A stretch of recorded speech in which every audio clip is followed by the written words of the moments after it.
who have either signed your budget, executed your budget, made the bill for you, or even make laws for you. Okay, they call him a lagbafo, like somebody who is a laundromat. Laundromat is the dry cleaner. That no matter how dirty you are, Dele Momodu, ovation, can always polish you to shine and be shiny. So they call him Alagbafo. That is his own contribution to what Nigeria is today. But this time around, he said his own strategy is so good that they can't make it public, but it's so good, it's going to work. Don't worry. They have a way out of it. And that is also part of those who wants to be president of that Nigeria. Okay. So a quick one, by the way, just a quick one, guys. You know that we have this plan that Mayegun, friends of Mayegun, as well as the Yorubas, who indeed support justice, and they are always against injustice, that we are coming together, right? And then this time around, we are going to raise the money to support the legal team for Oloye Sunday Igboho. And in that regard, I also said, in fact, people said that there are people that are actually going to take this on. When I actually introduced this and I discussed it with everyone and we came to that conclusion, okay, yeah, let's do it. Why not do it? I stretched out the hand of, the hand of brotherhood. And I said, this is an idea that everyone can key into. And indeed, if we all key into it, we will stop waiting and hoping that something happened in the case of Oloye Sunday Igboho. Okay?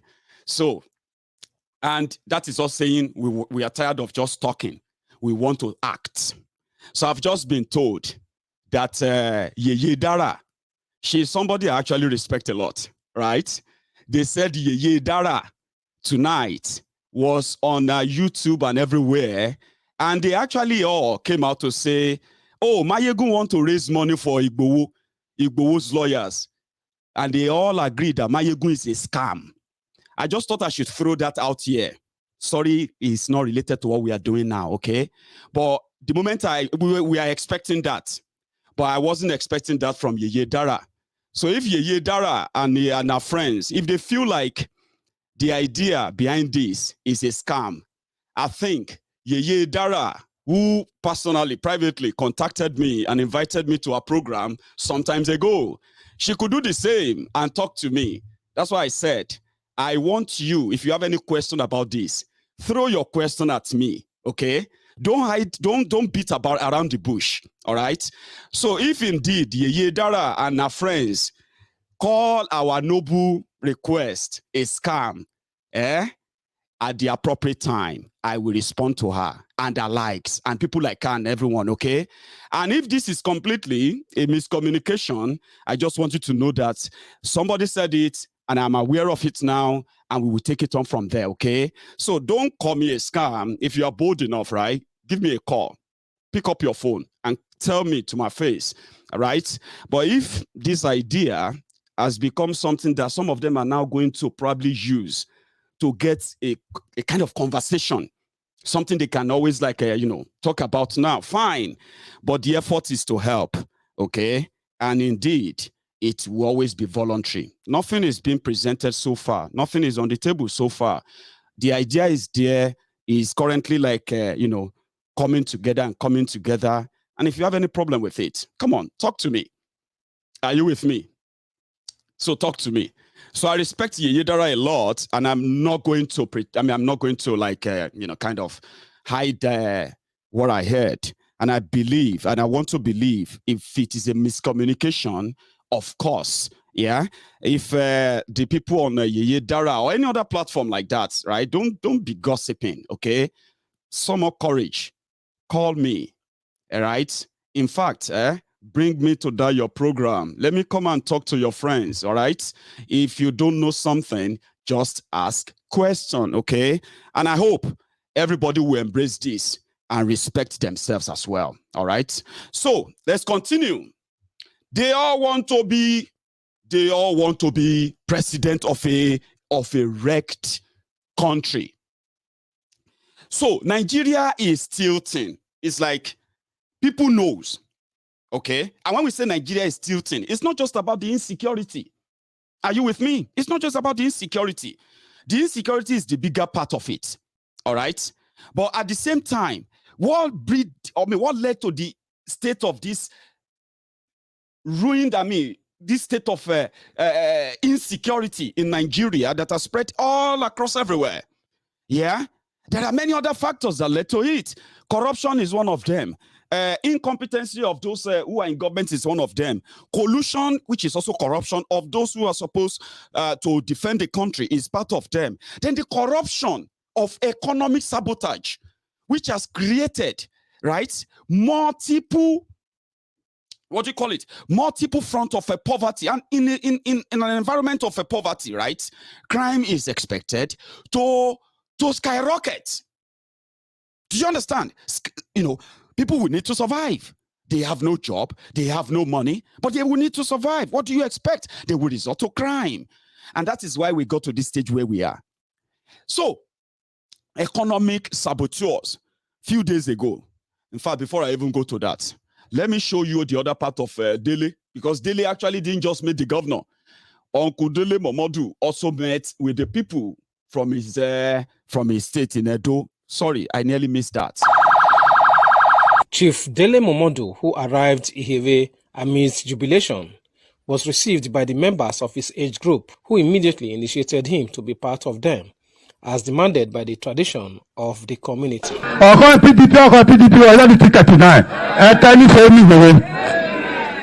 love it. I mean, when your age groups, they are your peer groups, you eat with them, you drink with them, you share in their joy, and you share in their tribulations. I'm very happy. The publisher cum politician thereafter proceeded to Uba, his main ancestral community, to meet with the elders, who gave him a heroic welcome, where he addressed them of his desire to return home 49 years after the death of his father.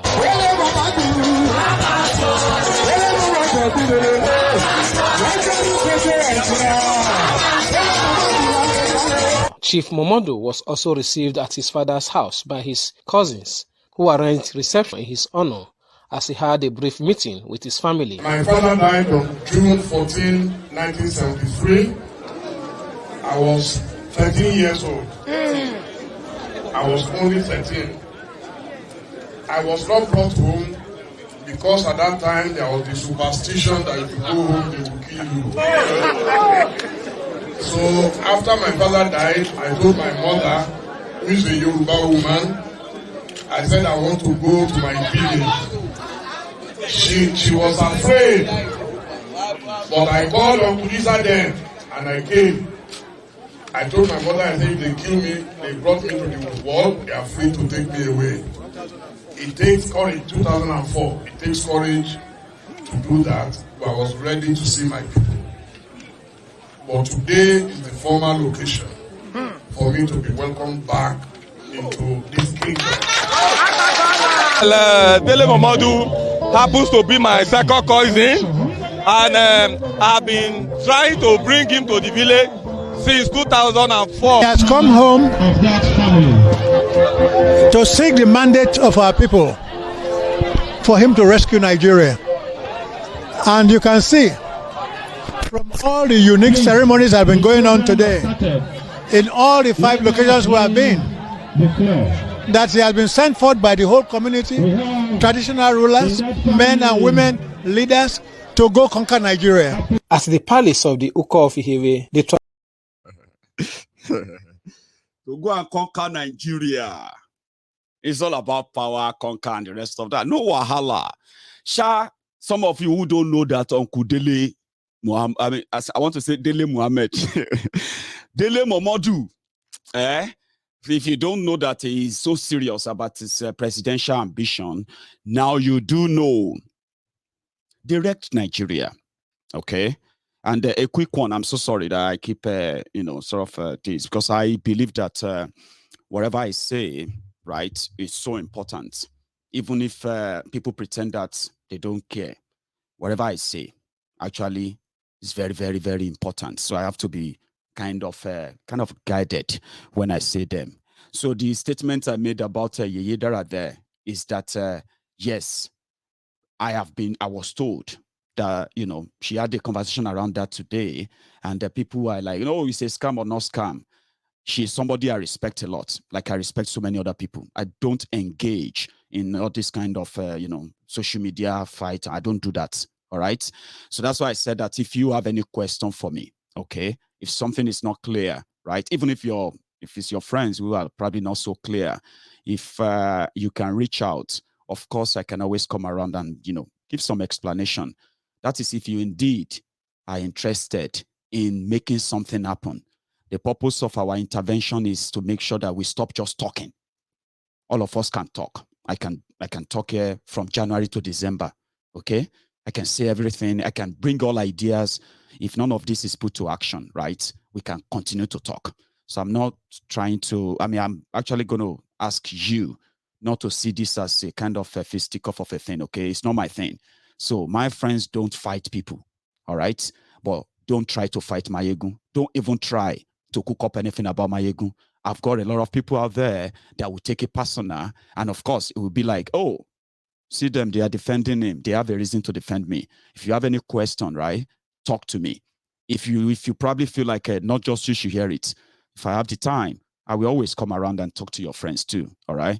And Yeye Dara inclusive, okay? So to everybody who is already keying into it, I said, let every blogger, everyone who is into the Yoruba nation, once I come up with how this is going to go, right? I'll present it in black and white to everybody, all right? So if you believe in it, support it. If you don't. You get what I mean now? So if you don't trust it, don't give your money. It's a straightforward thing, all right? And the better we all come together to do something about it, the better for every one of us. But if you don't want to be part of it, don't be part of those against it. Please don't. That's the point I'm trying to make there. So in 6 years of APC, yeah, you have 40% of Nigerians who are now jobless. And we are talking about 100 million people jobless in a country of 210 million people.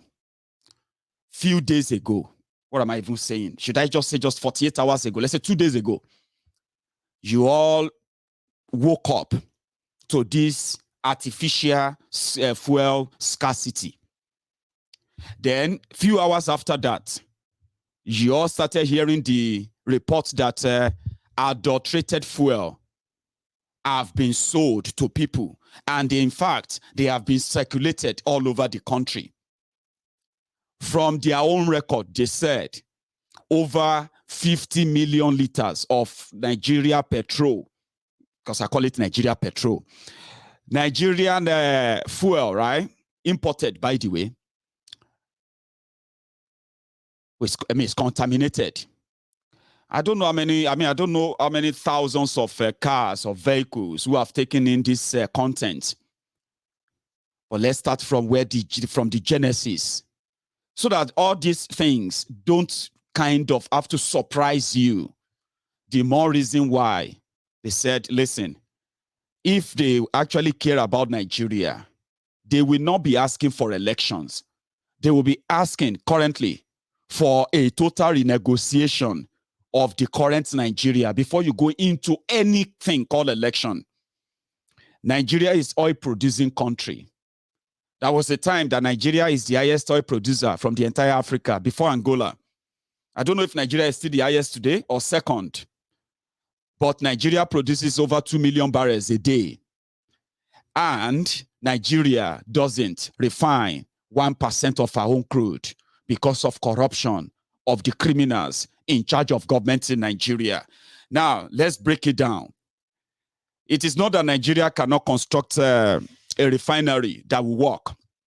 It is not because Nigerians are not rich enough, so to say, including even the corruption money to build refineries in Nigeria and make this local production that create jobs and possibly even help their economy, so to say. The reason why they won't do it has now come to light.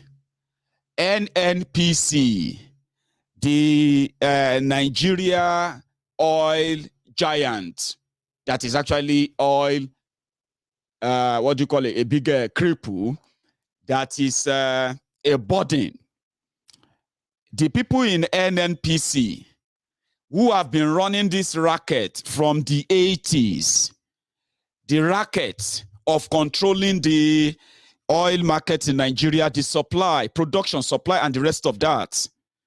There's a group called the Duke Oil, owned by this old criminal, military, political, and the rest of all this gang of rogues that some of you actually call, you call them leaders. Duke Oil, with a subsidiary, I don't know, maybe a partnership or a subsidiary of NNPC in Nigeria. So to make you understand, since Nigeria doesn't really refine our own crude, Nigeria have to rely on importation of that same refined crude, the finished products, to be sold in Nigeria. So, which means Nigeria will pump their crude oil onto large vessels, and they will put them on the IC, and they will ferry them straight to God knows where abroad. When they refine the crude, then they will now also load the contents, which can be diesel, AGO, PMS, which is petrol. These two particular products, the hot cake, is what those who supply the markets in Nigeria just want. The rest of all of what comes out of the crude oil, God knows what they do with it as part of the waste that Nigerians will never know monetarily. Now they have to bring this crude oil, they have to bring this finished product back to Nigeria. When they bring that back to Nigeria, they will now have to factor in the production costs. And production cost in this regard includes transporting crude oil from the creek in Niger Delta, from the creek in Ondo, transporting the crude oil from the creek of Imo, Abia, where they are taking all this crude oil. They load them into the vessel. The cost of loading them there and taking them to Europe, taking them to wherever they take them to for refining. Then the cost of bringing them back to Nigeria have to be factored into a liter of each product. That's how they make their money. Intentional economic strangulation. That's that only kind of feather the nest of minute number of people, the criminals in NNPC. So what happened? NNPC has to be the one that makes those deals. Your refineries will never work. Of course, it will never work. And then for Nigeria to continue to get supply of petrol, then NNPC must maintain a company called Duke Oil. That was the people who gave birth to oil subsidy, fuel subsidy, or oil subsidy, whatever you want to call it. In 2022, Nigeria will spend 3 trillion naira subsidizing petrol for the end users in order to make sure that you don't pay more than 165 naira per liter. Nigeria will spend 3 trillion.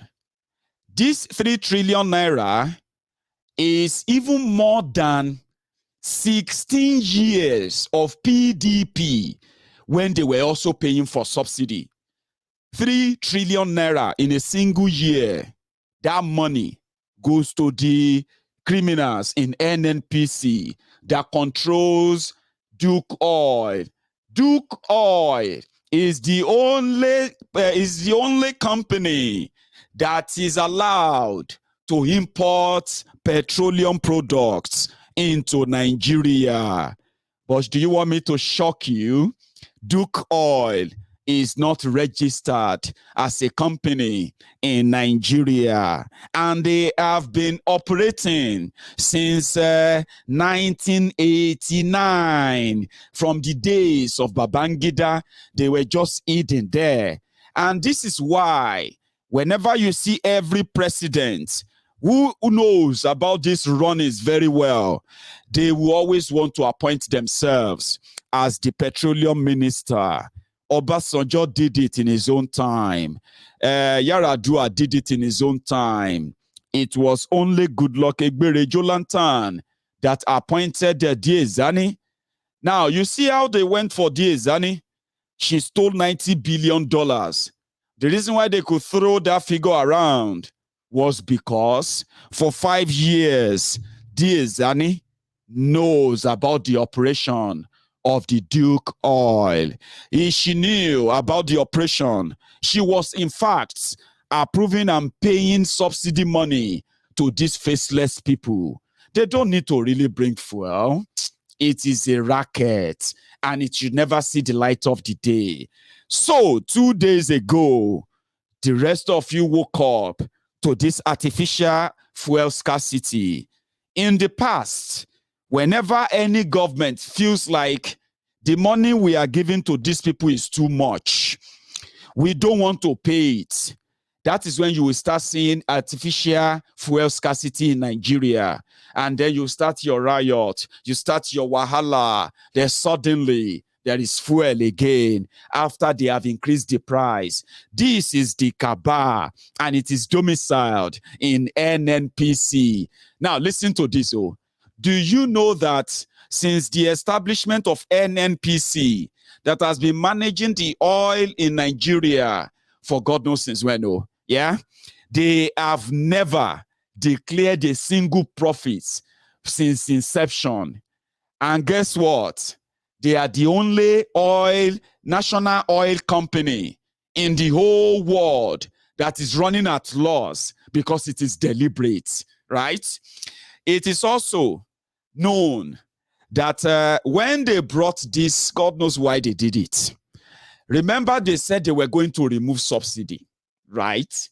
And the NNPC, everybody started, non-NNPC, the NLC, Nigeria Labour Congress, and so many people, we are going on protest. We are going on this and that. Nigeria will, everybody, they try to make mouth then. If they remove subsidy, if you start buying fuel per liter, 300 naira per liter, we are going to shut down Nigeria. Are you with me? So they said, okay, no wahala. We won't remove the subsidy. What we are going to do is that we are just going to go out there and borrow extra 3 trillion naira to pay to those who are going to bring in the product. And when Dangote refinery is ready, just know that whatever Dangote want to sell is petrol, all of them have to pay. Around that time, we no longer pay anything anymore. That's another trick, by the way. So when you rejected that, they said they were going to go and borrow money for it. And then suddenly, there's fuel scarcity. Then suddenly, there is a fake fuel all over Nigeria. Some of you have already bought it. Some of you, your cars are currently at different garages, different mechanic shops, because of what Nigeria is. Now, that is what Nigeria has become. That is what Nigeria will remain as. Now, if these people are telling you that they are coming to save Nigeria, tell them to start being honest first. This Nigeria cannot be saved. If you want to save Nigeria, I can give you the names. We have at least 500 people, starting with Bokwari, Tinubu, and the rest of them that should be locked up in jail. And if you now try them and you realize that this one's offense, if you like say this one a firing squad, we go send them. Tinubu, this one na death by electrician. You see this one, Obasanjo, na death by hanging. You see this Bokwari, na death by firing squad. You see this Ikene Shatabandu fake Pastor Ruga, na death by Amshia. You know all those things, Once you want to fix Nigeria, then you need to get all these rogues out of the circulation. Not just that, they just have to be out of the circulation completely. Dismantled what they put together. And guess what? Break up Nigeria. That's how to help Nigeria. Anything apart from that, now GPT. Nigeria is at a crossroad. Not really. It is the Nigerians who chose to be where they are. And indeed, it is Nigerians themselves that will choose where they want to be, either by choice or by force, what something is going to eat in, and you will all agree later, election can save Nigeria. So let us continue. Atiku. There is this there's this thing I wanted to add to this for you, talking about a divided Nigeria. I don't know if you've seen it, right? A church, there's this church in Lagos. In fact, before we even get to that, let me take a quick break. We will continue after this. Okay.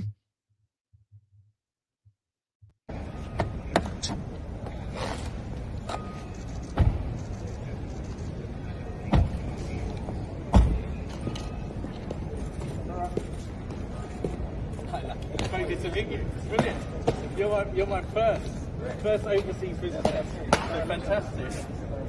Now, should we get a photograph? If you kindly just. And these are the Grenadier Guards. Oh, great. So brilliant.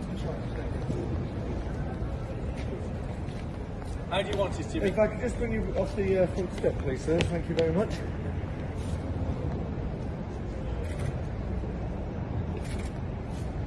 Perfect, thank you very much.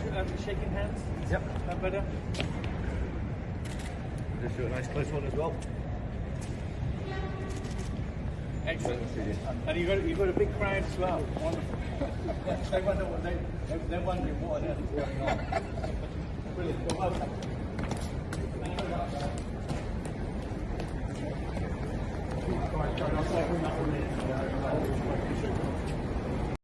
onye du aịkpọ o meriwo n'izu n'ime ya abakarị mama gbawụra ụlọ pụrụ imeri Nnamdi win the war. Python that's one, Python that's two, na Python that's three. Ụlọ pụrụ imeri Nnamdi win the war. Python that's one, Python that's two, na Python that's three. Ụlọ pụrụ imeri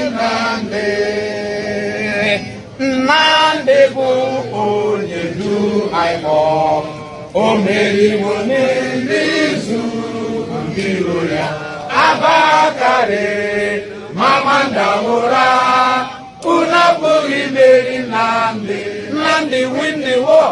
Python that's one, Python that's two, na Python that's three. Ụlọ pụrụ imeri Nnamdi win the war. Python that's one, Python that's two, na Python that's three. Ụlọ pụrụ imeri Nnamdi win the war. Python that's one, Python that's two, na Python that's three. Ụlọ pụrụ imeri Nnamdi win the war. Python that's one, Python that's two, na Python that's three.